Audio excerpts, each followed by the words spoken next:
2026년 3월 말 기준 예금은행 가계대출 잔액이 1172조 8천억을 넘어선 지금 한국은행이 금리를 올리겠다는 신호를 공개적으로 꺼내들었습니다. 1172조 8천억이라는 숫자가 머릿속에 잘 그려지지 않으신다면 이렇게 생각해보세요.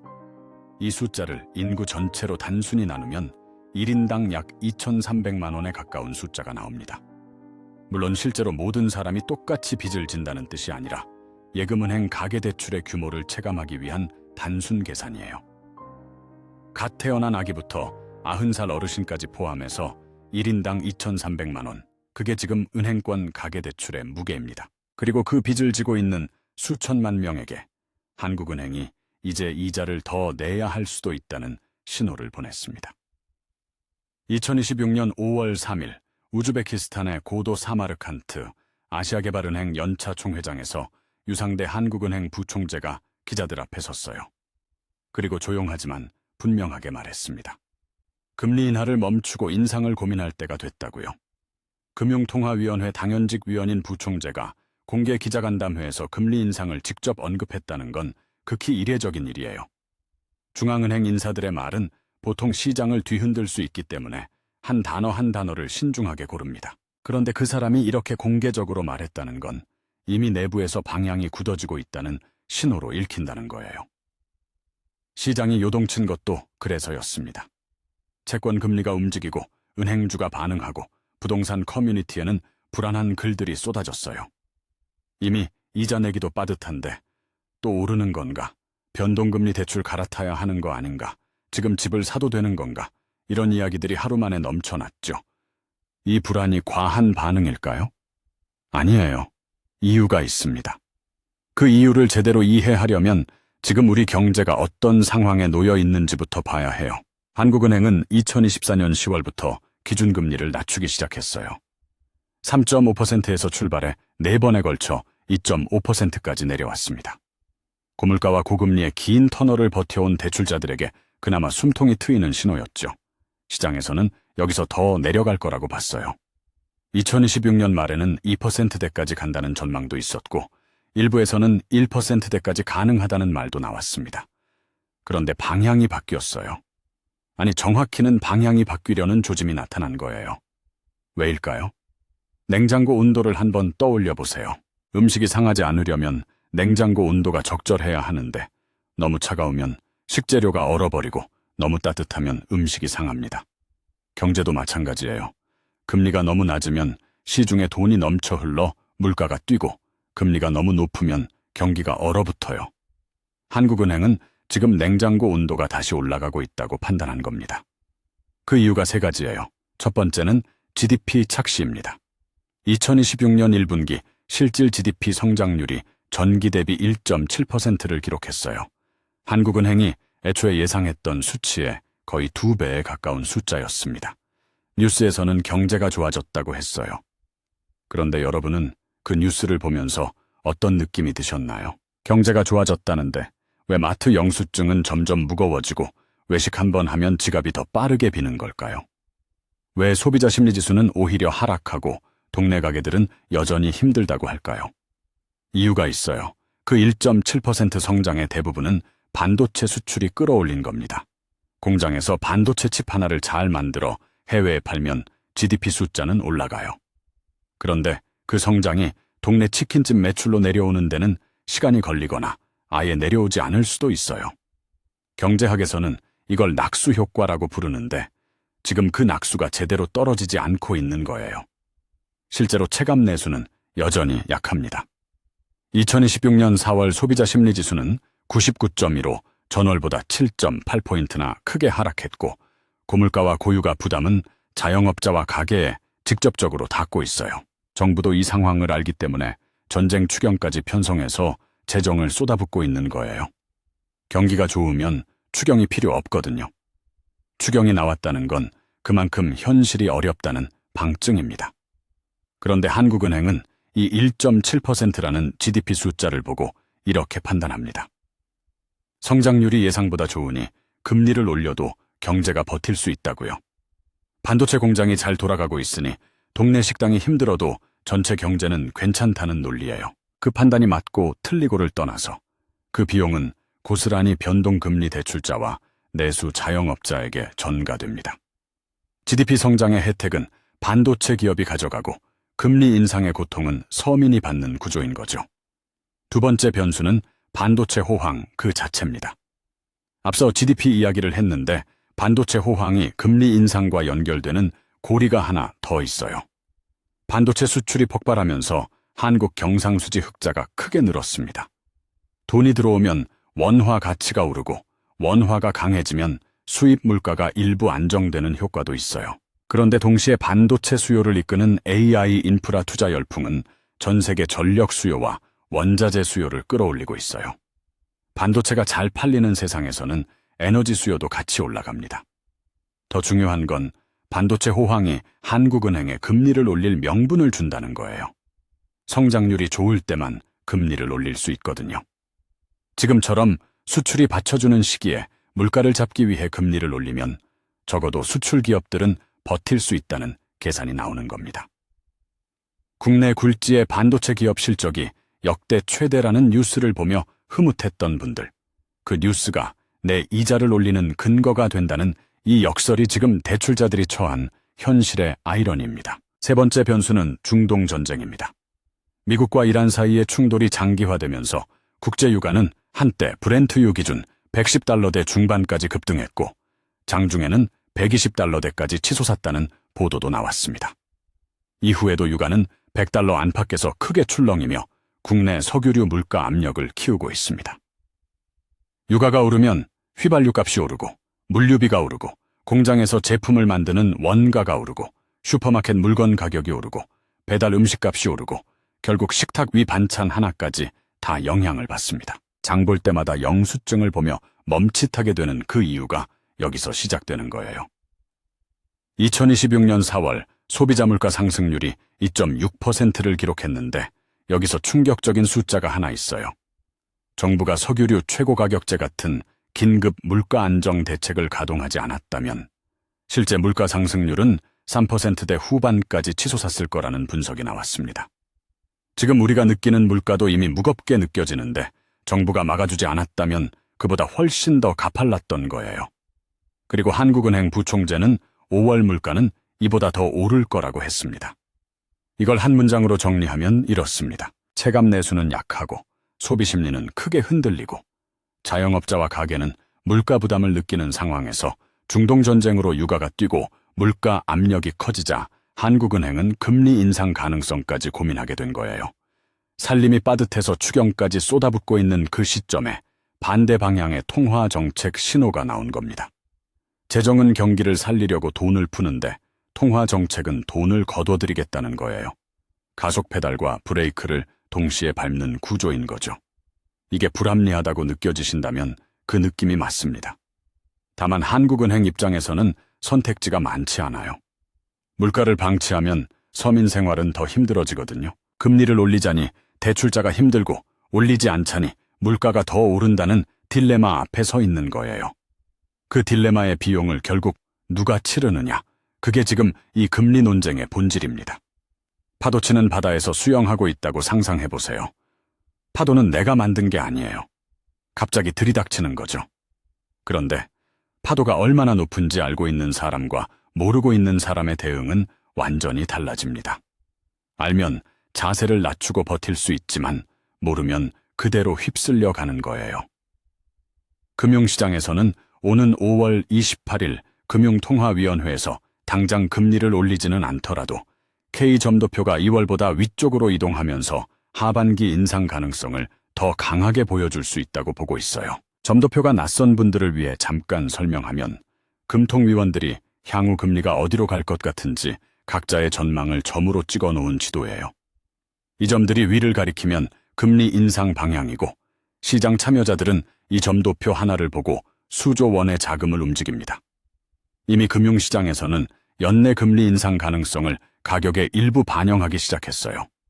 실제로 2026년 3월 기준 주택담보대출 금리는 연 4.34%로 2년 4개월 만에 최고치를 기록했습니다. 기준금리는 아직 2.5%인데 시중 대출금리는 이미 4%대 중반까지 올라와 있어요.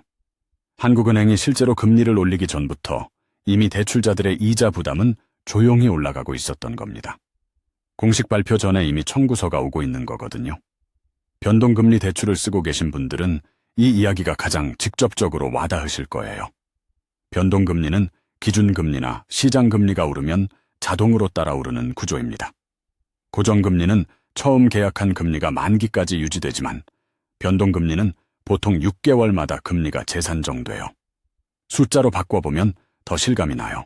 주택담보대출 1억 원을 변동금리로 빌렸을 때 금리가 0.25%포인트 오르면 연간 이자 부담이 약 25만 원 늘어납니다. 2억이면 50만 원, 3억이면 75만 원이에요. 하반기에 2번 인상이 이루어진다고 가정하면 3억 대출자는 연간 이자 부담이 150만 원 가까이 늘어날 수 있습니다.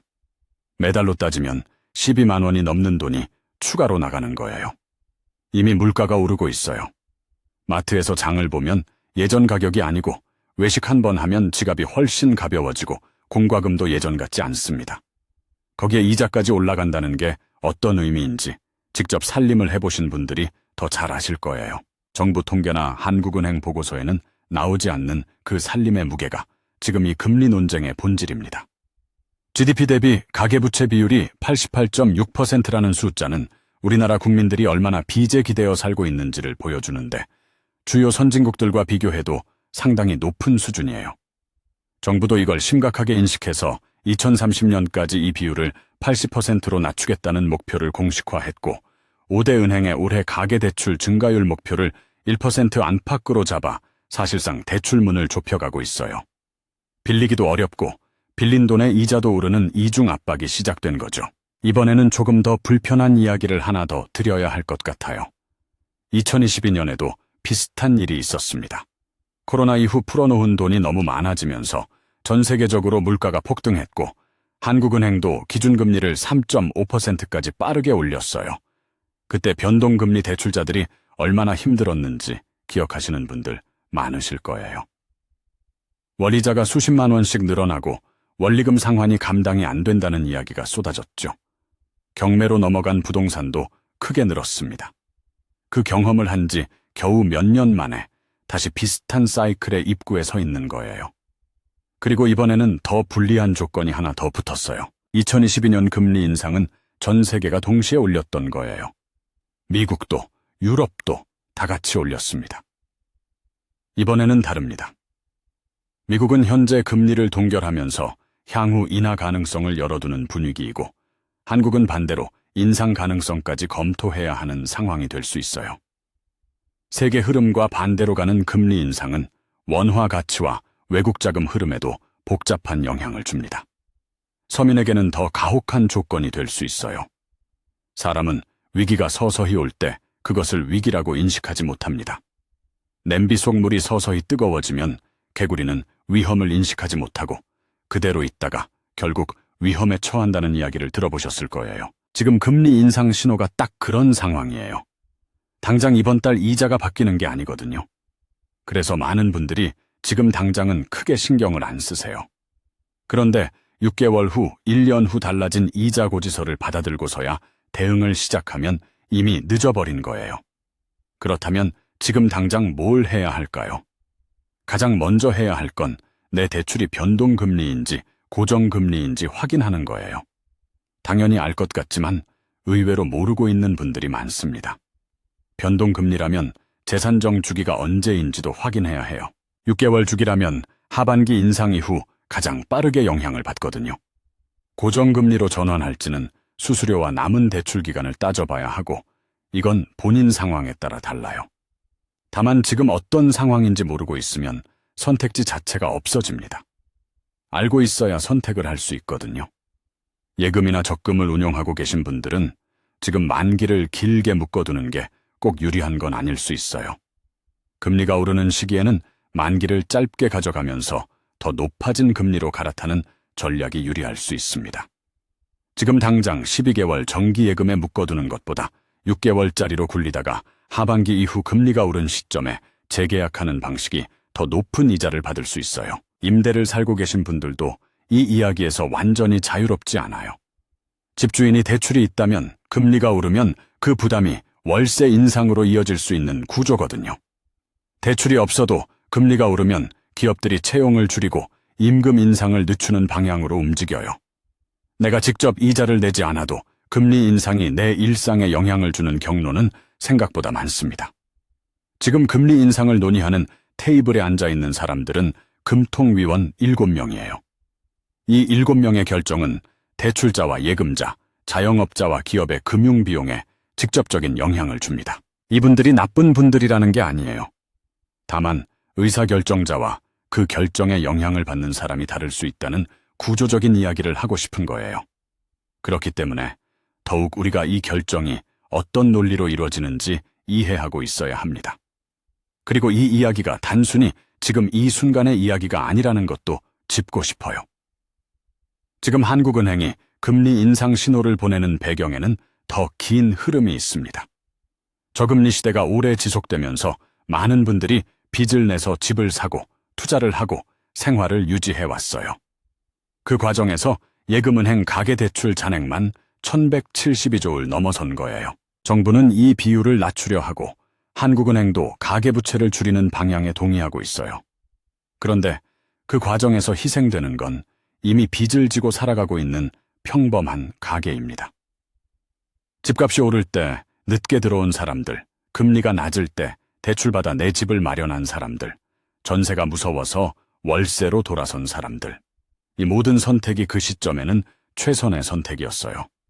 시스템이 그렇게 작동하고 있었고 그 시스템 안에서 살아남으려고 한 거예요. 그런데 이제 시스템이 바뀌려 하면서 그 선택의 비용이 가장 먼저 청구되는 곳은 가장 취약한 지점입니다. 이자가 오른다는 건 단순히 숫자가 바뀌는 게 아니에요. 누군가는 외식을 줄이게 되고, 누군가는 아이 학원을 하나 끊게 되고, 누군가는 노후 대비를 미루게 됩니다. 그 작은 선택들이 모여서 내수가 더 침체되고, 동네 가게들이 더 힘들어지고, 결국 경제 전체가 더 빠듯해지는 악순환으로 이어질 수 있어요. 지금 당장 내가 할 수 있는 건 크지 않아요. 한국은행의 결정을 막을 수도 없고, 중동전쟁을 끝낼 수도 없고, 반도체 시장의 흐름을 바꿀 수도 없습니다. 하지만 이 구조를 이해하고 내 상황에서 할 수 있는 준비를 하는 것, 그게 지금 이 시대를 살아가는 가장 현실적인 방법이에요. 아무도 나 대신 내 살림을 지켜주지 않거든요. 혹시 이런 생각 해보신 적 있으세요? 경제 뉴스에서 GDP 성장률이 좋다는 이야기가 나올 때 그 성장이 나와 얼마나 연결돼 있는지요? 반도체 기업 직원이거나 그 주식을 가진 분들이라면 직접적인 연결고리가 있겠지만 그렇지 않은 분들에게 그 성장은 숫자일 뿐인 경우가 많아요. 그런데 그 숫자가 한국은행의 금리 결정에는 직접적인 영향을 줍니다. 내가 체감하지 못하는 성장이 내가 매달 내는 이자를 결정하는 데 쓰이는 거예요. 이게 불합리하다는 게 아니에요. 경제는 원래 이렇게 작동합니다. 다만 이 작동 원리를 모르고 있으면 갑자기 이자 고지서가 바뀌었을 때 왜 이런 일이 생겼는지 이해조차 못한 채 당하게 돼요. 아는 것과 모르는 것의 차이가 결국 대응의 차이를 만들고 그 차이가 쌓이면 실질적인 살림의 차이가 됩니다. 한 가지 더 말씀드리고 싶은 게 있어요. 지금 이 상황이 단순히 금리 하나의 문제가 아니라는 거예요. 물가가 오르는 상황에서 금리도 오르면 가계가 감당해야 하는 부담은 두 방향에서 동시에 늘어납니다. 쓰는 돈은 더 내야 하고 빌린 돈 이자도 더 내야 하는 거예요. 그 사이에서 저축할 여유는 점점 줄어들고 결국 미래를 위한 준비가 뒤로 밀려요. 이게 지금 이 금리 인상 신호가 단순한 경제 뉴스가 아닌 이유입니다. 내 오늘과 내일 모두에 연결된 이야기거든요. 지금 여러분 주변을 한번 둘러보세요. 대출이 있는 분들, 월세를 내는 분들, 자영업을 하는 분들, 취업을 준비하는 분들. 이 금리 인상 신호가 남의 이야기인 분이 사실 거의 없어요. 직접적이든 간접적이든 이 파장은 우리 모두에게 닿습니다. 그래서 알고 있어야 해요. 모르고 있으면 준비할 수도 없거든요. GDP가 좋아졌다는 뉴스, 반도체 수출이 역대 최대라는 뉴스를 볼 때 기분이 좋아지셨다면 이제는 그 뒤에 따라오는 청구서도 함께 봐야 하는 시대가 됐습니다. 좋은 뉴스에는 항상 누군가 치러야 할 비용이 있어요. 그 비용이 어디로 향하는지 아는 것, 그게 지금 경제를 이해하는 가장 핵심적인 눈이라고 생각합니다. 한 가지 질문을 드리면서 마무리할게요. 지금 이 모든 상황에서 여러분이 직접 선택하고 결정한 게 하나라도 있나요? 중동전쟁을 선택한 사람은 없고, 반도체 호황을 만든 사람도 여기 없고, GDP 착시를 설계한 사람도 없습니다. 그런데 그 결과가 고스란히 이자 고지서로 날아와요. 체감 내수는 약한데 금리 인상 신호는 나오고, 살림은 빠듯한데 추경으로 풀었다가 금리로 다시 조이는 듯한 이 구조가 은행권 가계대출 1172조 시대를 살아가는 사람들이 마주한 현실입니다. 공평하지 않아 보이지만 이 구조를 이해하는 사람과 그렇지 않은 사람의 대응은 달라집니다. 그 차이를 만드는 것, 그게 지금 이 영상을 찾아오신 이유라고 생각해요. 오늘도 끝까지 시청해 주셔서 진심으로 감사합니다. 구독과 좋아요는 이런 영상을 계속 만드는데 큰 힘이 됩니다. 지금 이 상황이 여러분한테는 어떻게 느껴지시는지 댓글로 자유롭게 남겨주세요. 여러분의 이야기를 듣고 싶습니다.